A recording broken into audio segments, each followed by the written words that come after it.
आपण सांगितलं होतं शेतकऱ्यांना या ठिकाणी आम्ही मोफत वीज देणार। लोक म्हणाले की मागच्या काळामध्ये अशा प्रकारची अनाउन्समेंट तर सुशीलकुमार शिंदेंनी केली होती, पण नंतर विलासराव आले आणि त्यांनी सांगितलं प्रिंटिंग मिस्टेक होती, त्यामुळे कोणालाही अशी माफी मिळणार नाही। आठवतं ना 2004 साली? आपलं असं नाही आहे, ऍडव्हान्स मध्ये काम आहे। आम्ही घोषणा केली आणि तुम्हाला तुमचे पैसे भरल्याची पावती 000 म्हणजे आता पावती कशी आली आहे? तुमच्याकडनं घेणं 18,000 रुपये, सरकारने तुमचं बिल भरलं 18,000 रुपये, तुमच्याकडनं घेणं 000। पुढच्या 5 वर्षाकरता आता तुमच्याकडनं विजेचं बिल हे घेतलं जाणार नाही। ही व्यवस्था आपल्या सरकारने केली आहे। आणि त्याच्याही पलीकडे काय करतोय आपण? आता आपण सौर कृषी वाहिनीची कामं चालू केली। 12,000 मेगावॅटची कामं सुरू झाली आहेत। पुढच्या 15 महिन्यानंतर 15 ते 18 महिन्यानंतर आमच्या शेतकऱ्याला 365 दिवस दिवसा 12 तास अखंडित वीज ही आम्ही त्या ठिकाणी देणार आहोत। 365 दिवसही देणार आहोत। आणि यासोबत आपण आता सौर कृषी पंपाची योजना आणली। 7.5 HP पंप तुम्हाला पाहिजे असेल, काहीच करायचं कारण नाही, मागेल त्याला कृषी पंप ही योजना आहे। एकूण त्याचा जो खर्च आहे त्याच्या फक्त 10% पैसे शेतकऱ्यांनी भरायचे, 90% पैसे राज्य सरकार भरून तुमच्याकडे तो पंप लावून देईल। पुढचे 25 वर्ष विजेचा 1 रुपयाचा खर्च देखील तुम्हाला येणार नाही।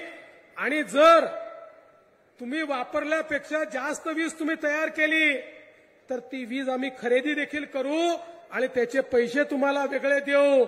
आणि एवढंच नाही तर हा जो पंप आहे 5 वर्षापर्यंत याची सगळी गॅरंटी आमची आहे। याचा इन्शुरन्स आम्ही केलाय। पंप चोरीला गेला पैसे आम्ही भरू, तुटफूट झाली पैसे आम्ही भरू। त्यामुळे शेतकऱ्याने हा पंप लावायचा आणि 25 वर्ष विजेचं बिल काय असतं हे विसरून जायचं। अशा प्रकारची योजना आता आपल्या सरकारने या ठिकाणी आणलेली आहे।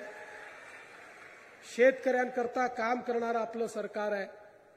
आज आपण 1 रुपयात पीक विमा दिला, 8,000 कोटी रुपये शेतकऱ्यांच्या खात्यामध्ये त्या ठिकाणी देण्याचं काम आपण केलंय। आपल्याला माहिती आहे किसान सन्मान योजनेसोबत आपण नमो किसान सन्मान योजना चालू केली। 12,000 रुपये शेतकऱ्यांच्या खात्यामध्ये आपण त्या ठिकाणी थेट देतो। एकीकडे शेतकऱ्यांकरता केलेल्या विविध योजना आहेत आणि दुसरीकडे आमच्या सगळ्या लाडक्या बहिणी या ठिकाणी बसलेल्या आहेत। आपल्या देशाचे प्रधानमंत्री माननीय मोदीजींनी सांगितलं आपल्याला भारत हा विकसित भारत तयार करायचा असेल तर आपल्याला आपल्या लोकसंख्येच्या 50% हिस्सा असलेल्या ज्या महिला आहेत या महिलांना आपल्याला आर्थिक केंद्रस्थानी आणि सामाजिक केंद्रस्थानी आणावं लागेल, तरच भारत पुढे जाईल। आणि मग मोदीजींनी अनेक योजना सुरू केल्या, बेटी बचाओ बेटी पढाओ पासनं तर लखपती दीदीपर्यंतच्या योजना। मला सांगताना आनंद वाटतो, परवा आम्ही जळगावला लखपती दीदी संमेलन घेतलं। त्याच्यामध्ये 11 लाख महाराष्ट्रातल्या महिला अशा होत्या की ज्यांनी मोदीजींच्या योजनेतनं व्यवसाय सुरू केला आणि आता वर्षाला 1 लाखाच्या वर त्या पैसा कमावतात। कोणी 2 लाख कमवतं, कोणी 4 लाख कमवतं, कोणी 8 लाख कमवतं। एक महिला, मी तिच्याशी बोललो, ती म्हणाली भाऊ 2-3 वर्षापूर्वी 4 वर्षापूर्वी मी घरगुती महिला होती, मोदीजींच्या 2-3 योजनांचा फायदा घेऊन बचत गट तयार करून मी त्या ठिकाणी काम सुरू केलं। आता वर्षाला मी 12 लाख रुपये कमवते आणि जवळपास 25 महिलांना मी काम देते। मी काम मागणारी होती, आता काम देणारी झाली। अशा प्रकारे 11 लाख केले आहेत, पुढच्या काळामध्ये 25 लाख करायचे आहेत। आणि मग हळूहळू आमच्या इथे बसलेल्या सगळ्या महिलांना, माझ्या बहिणींना आम्हाला लखपती दीदी करायचं आहे. 1 करोड लखपती दीदी या महाराष्ट्रामध्ये करण्याचा निर्धार आपण या ठिकाणी केलेला आहे. आपल्याला माहिती आहे, आपण लेक लाडकीसारखी योजना आणली. या योजनेच्या अंतर्गत घरी जर मुलगी जन्माला आली तर मुलीच्या जन्माचं स्वागत झालं पाहिजे. मुलगी जन्माला आली की 5,000 रुपये, ती पहिल्या वर्गात गेली की 5,000 रुपये, ती 4थ्या वर्गात गेली की 7,000 रुपये, ती 7व्या वर्गात गेली की 7,000 रुपये, ती 11व्या वर्गात गेली की 8,000 रुपये, ती 18 वर्षाची झाली की 75,000 रुपये, असे 1,00,000 रुपये ज्यांच्या घरी मुलगी जन्माला येईल त्या घराला देण्याचा निर्णय आपण केला. आणि अनेक घरांमध्ये गेले 1 वर्ष हे पैसे देणं आपण सुरू केलेलं आहे. एवढंच नाही तर आमच्या लाडक्या बहिणींकरता आम्ही एसटीच्या प्रवासामध्ये 50% सवलत दिली. आता महिलांना 50%च तिकीट लागतं.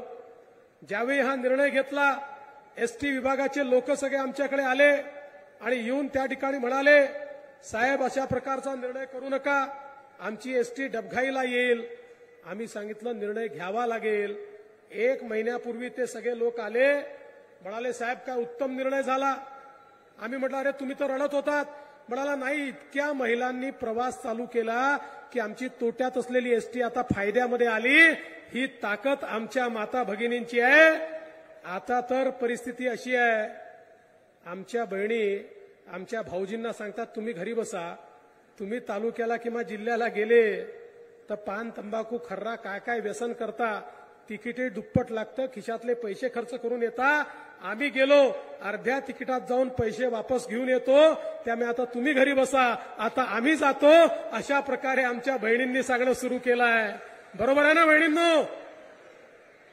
आणि यासोबत मुख्यमंत्री माझी लाडकी बहीण योजना, या योजनेच्या अंतर्गत आपल्या बहिणींना 1,500 रुपये महिना देणं आपण सुरू केलं. मी बघत होतो